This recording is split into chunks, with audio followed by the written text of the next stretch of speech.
Hello everyone, welcome back to all exam Himachal. तो हम discuss कर रहे हैं बहुत ही ज़्यादा इम्पॉर्टेंट सीरीज जीके और जीएस पोर्शन की, जो आने वाले सभी एग्जामिनेशन के लिए बहुत ज़्यादा ज़रूरी है। और अगर आप हमारे चैनल पर नए हैं तो चैनल को सब्सक्राइब करना बिल्कुल ना भूलें, ताकि इसी तरह के वीडियोस जो वो आपको मिलते रहें।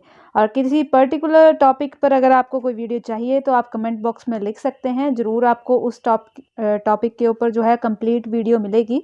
तो करते हैं आज का हमारा पोर्शन शुरू, जिसमें फर्स्ट क्वेश्चन है, मई 2017 में चेन्नई मेट्रो किस मार्ग पर चलने लगी थी। तो ये उस टाइम करंट का क्वेश्चन था। तो ये थी Thirumangalam to Nehru park. Next question देख लेते हैं, एपीजे अब्दुल कलाम का जो संग्रहालय है, म्यूजियम है, ये स्थापित किया गया है। तो ये किया गया है तिरुवनंतपुरम, जो पड़ता है तमिलनाडु में। ऑप्शन सी जो है सही हो जाएगा, और ये क्वेश्चन कई बार रिपीट हो चुका है। नेक्स्ट है यहाँ पर, भारत की प्रथम महिला रक्षा मंत्री कौन है। इंपॉर्टेंट क्वेश्चन है, क्योंकि यहाँ पे दो ऑप्शन ऐसे दिए हुए हैं जो यहाँ पर रह चुकी हैं, और यहाँ पर प्रथम महिला रक्षा मंत्री पूछा गया है तो वो निर्मला सीतारमण होगा। वैसे फर्स्ट जो रही थी तो इंदिरा गांधी रही थी, लेकिन निर्मला सीतारमण क्यों होगा, क्योंकि जो निर्मला सीतारमण है 2017 में ये फुल टाइम जो थी महिला रक्षा मंत्री बनी थी, प्रथम फुल टाइम बनने वाली ये थी। और इंदिरा गांधी जो थी तो ये प्रधानमंत्री थी, उस टाइम इन्होंने 2 बार जो है रक्षा मंत्रालय को संभाला था। यानी कि इन्होंने जब पीएम ये रही थी तब दो बार जो है ये रक्षा मंत्रालय को संभाला था। लेकिन प्रथम अगर महिला गिनी जाएगी तो निर्मला सीतारमण जी को कहा जाएगा, जो फुल टाइम जिन्होंने कंप्लीट 5 ईयर जो है रक्षा मंत्रालय संभाला है। नेक्स्ट क्वेश्चन है, भारतीय राष्ट्रपति चुने जाने से पहले श्री रामनाथ कोविंद किस राज्य के राज्यपाल थे। इंपॉर्टेंट क्वेश्चन है, तो ये थे बिहार के राज्यपाल। ऑप्शन बी जो है इसका सही हो जाएगा, और ये सांसद भी रह चुके हैं। और कौन से नंबर के ये राष्ट्रपति बने हैं, तो 14th नंबर के ये राष्ट्रपति बने हैं, और 2017 में ही ये बने हैं। इससे पहले जो है राज्यसभा के सदस्य रह चुके हैं, और 2 टाइम ये रह चुके हैं 1994 से लेकर 2006 तक। ये जो है राज्यसभा के सदस्य जो हैं वो रह चुके हैं, इम्पॉर्टेंट हैं। और इससे पहले जो मुख्यमंत्री थे उनके राष्ट्रपति थे, उनके बारे में भी आपको पता होना चाहिए। तो जो प्रणब मुखर्जी हैं, ये रामनाथ कोविंद जी से पहले जो थे ये राष्ट्रपति थे, जो जिनकी अभी मृत्यु हो चुकी है। तो उनके बारे में भी एग्जाम में पूछा जा सकता है। नेक्स्ट है, 2017 का ज्ञानपीठ पुरस्कार किसे दिया गया था। तो ये दिया गया था कृष्णा सोबती को। लेकिन आपने इसको याद नहीं रखना है, आपने याद रखना है 2021 का। तो 2021 का जो ज्ञानपीठ पुरस्कार दिया गया है, ये दिया गया है दामोदर मावजो को। याद रखेंगे, दामोदर मावजो को ये दिया गया है। और किस में दिया जाता है, तो लिटरेचर में जो है ये ज्ञानपीठ पुरस्कार दिए जाते हैं। और इसमें किन किन भाषाओं में दिया जाता है ये भी पता होना चाहिए। तो जितनी जो 22 भाषाएं हैं जिनको भारतीय संविधान से दर्जा प्राप्त हुआ है, उन सभी भाषाओं में जो है ये ज्ञानपीठ पुरस्कार जो है ये दिया जाता है। तो इम्पोर्टेंट है, इतना आपको याद होना चाहिए। एक तो साहित्य में दिया जाता है, और साहित्य में भी जितनी भी लैंग्वेज जो हैं भारतीय संविधान में वर्णित हैं, उनमें 22 की 22 भाषाओं में ये जो ज्ञानपीठ पुरस्कार जो है ये हर साल जो है वो दिया जाता है। नेक्स्ट है, भारत के मुख्य चुनाव आयुक्त कौन है। तो जिस टाइम ये क्वेश्चन पूछा गया था उस टाइम जो थे ओम प्रकाश रावत थे, लेकिन आपको अभी का याद रखना है। तो अभी 24th मुख्य चुनाव आयुक्त ये चुने गए हैं, ये चुने गए हैं सुशील चंद्रा। इतना याद रखेंगे, तो सुशील चंद्रा चुने गए हैं। और यहाँ टाइम पीरियड भी एग्जाम में कई बार पूछा जाता है कि जो मुख्य चुनाव आयुक्त होते हैं इनका टाइम पीरियड क्या रहता है। इनका टाइम पीरियड रहता है या तो 6 ईयर्स का रहता है, या फिर 65 ईयर्स का। यानी कि अगर किसी के 6 ईयर पहले कंप्लीट हो जाते हैं तो वो रिटायर 6 ईयर में हो जाएगा। अगर किसी की एज 65 ईयर पहले हो जाती है तो वो 65 ईयर होने पर जो है वो रिटायर कर दिया जाता है। नेक्स्ट है, निम्न में से कौन भारतीय वायुसेना के मार्शल के पद पर रहे हैं। तो इम्पॉर्टेंट है, इसमें है सुब्रतो मुखर्जी। अब इसका भी एक यहाँ मेन पॉइंट है। तो सुब्रतो मुखर्जी जो थे ये प्रथम एयर मार्शल थे, यानी कि फर्स्ट थे। इनके बारे में यहाँ पूछा गया है, ये वाले 3 ऑप्शन जो है गलत हैं, इनके बारे में नहीं यहाँ पर पूछा गया है। और अभी के एयर मार्शल कौन हैं, तो विवेक राम चौधरी, ये जो हैं अभी प्रेजेंट में जो है एयर मार्शल हैं। नेक्स्ट क्वेश्चन है, निम्न में से किसे डीएनए का जनक माना जाता है।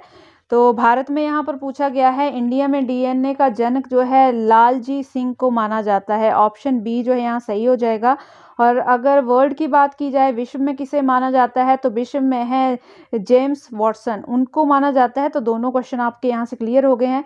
नेक्स्ट है 2017 में जो मैन बुकर फिक्शन इनाम है, ये किसे दिया गया? आपको 2017 का याद नहीं रखना है, ये दिया गया था जॉर्ज सॉन्डर्स को। तो अभी का आपको याद रखना है, जो दिया गया है डैमन गेलगट को, जो इनका नॉवल है प्रॉमिस द प्रॉमिस, उसके लिए दिया गया है। और एग्जाम में कई बार जो है नॉवल भी पूछे जाते हैं कि कौन से नॉवल को जो है दिया गया है। तो आपको इतना याद रखना है कि अभी का जो दिया गया है डोमन गलगट को दिया गया है, और कौन से नॉवल के लिए दिया गया है, तो द प्रॉमिस के लिए जो है इनको नोबेल पुरस्कार जो है दिया गया है, man Booker fiction award. Next है, वर्तमान में पाकिस्तान के प्रधानमंत्री कौन है? तो अभी जो प्रधानमंत्री हैं ये हैं इमरान खान। उस टाइम जो थे शाहिद खान अब्बासी, खाकन अब्बासी थे, लेकिन अभी जो है इमरान खान है। 2018 में इमरान खान बने थे, ये 2017 का क्वेश्चन यहाँ पर पूछा हुआ है। तो अभी इमरान खान है, ये यहाँ से आपको याद रखना है। नेक्स्ट क्वेश्चन है यहाँ पर, निम्न में से प्रसिद्ध वैज्ञानिकों में से 2017 में किसका निधन हो गया था? तो ये तीनों के तीनों का ही निधन यहाँ पर हुआ है। तो ऑप्शन डी जो है यहाँ पर सही था, 2017 में इन तीनों का निधन हो चुका है। नेक्स्ट है, मार्च 2017 में किस देश के प्रतिनिधि को सार्क का महासचिव चुना गया था? तो ये चुना गया था पाकिस्तान का। और प्रेजेंट में अगर पूछा जाए तो श्रीलंका के एसाला बीराकून जो हैं ये वर्तमान में महासचिव हैं, जिनको 1 मार्च 2020 को चुना गया है। तो अभी अगर पूछा जाए तो श्रीलंका के जो हैं ये वर्तमान में महासचिव हैं। तो यहाँ से आपको इतना याद रखना है कि सार्क में जो वर्तमान के महासचिव हैं श्रीलंका से हैं, नाम है उनका एसाला बीराकून, और जो 1 मार्च 2020 को यहाँ पर महासचिव जिनको चुना गया है। नेक्स्ट है, संयुक्त राष्ट्र महासचिव कौन है? यूएनओ के महासचिव की यहाँ बात की गई है, तो ये है एंटोनियो गुटरेस। ऑप्शन ए जो है बिल्कुल सही हो जाएगा, अभी भी यही है।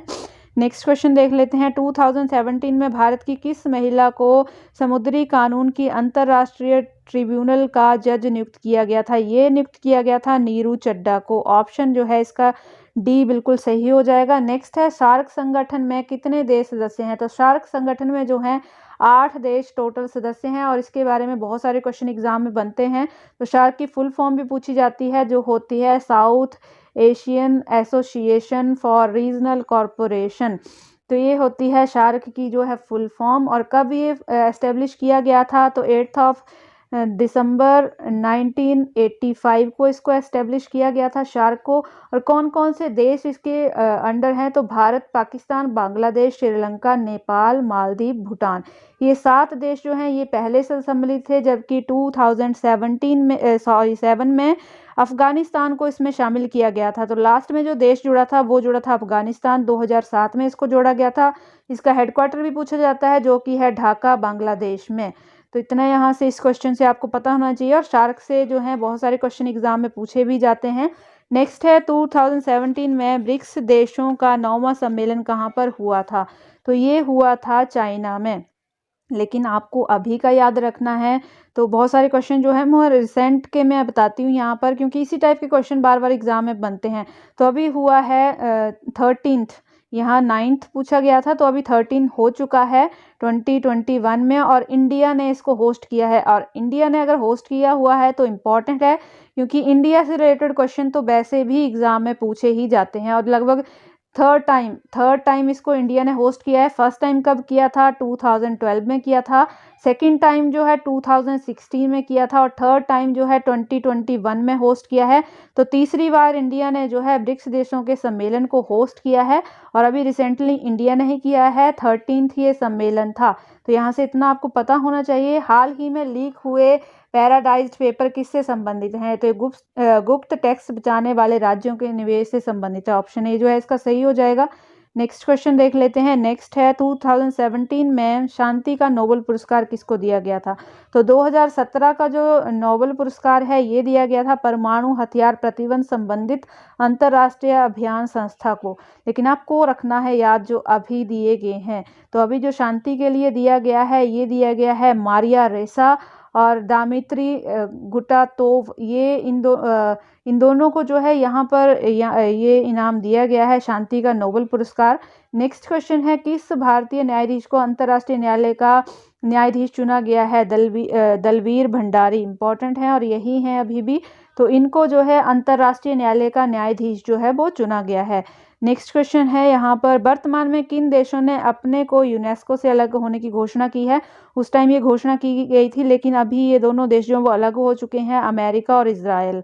तो ये दोनों देश जो हैं यूनेस्को से बिल्कुल अलग हो चुके हैं और घोषणा उस टाइम ये की गई थी। नेक्स्ट क्वेश्चन है, 2017 में कि 2017 में किस फिल्मी हस्ती का देहांत हो गया था? तो देहांत के क्वेश्चन भी पूछे जाते हैं, तो ओमपुरी, विनोद खन्ना और शशि कपूर, इन तीनों का ही देहांत हुआ था 2017 में। और देहांत की अगर बात करें तो इनके ऊपर जो है रिसेंट में मैंने वीडियो बना दी है, दूसरे चैनल पर आपको मिल जाएगी, ऑल एग्ज़ाम इंडिया पर, और उसका लिंक जो है डिस्क्रिप्शन में हुआ है, तो वहाँ से आप वीडियो देख सकते हैं। और एलाइड में इस टाइप के क्वेश्चन जो हैं ज़रूर पूछे जाते हैं। तो ये कंप्लीट टॉपिक थे आज के हमारे, जिनके बारे में हमने डिटेल में डिस्कस किया। वीडियो कैसी लगी ज़रूर बताइएगा, लाइक और शेयर ज़रूर कीजिएगा और साथ में चैनल को ज़रूर सब्सक्राइब कीजिएगा। तो मिलते हैं नेक्स्ट वीडियो में। Thanks for watching.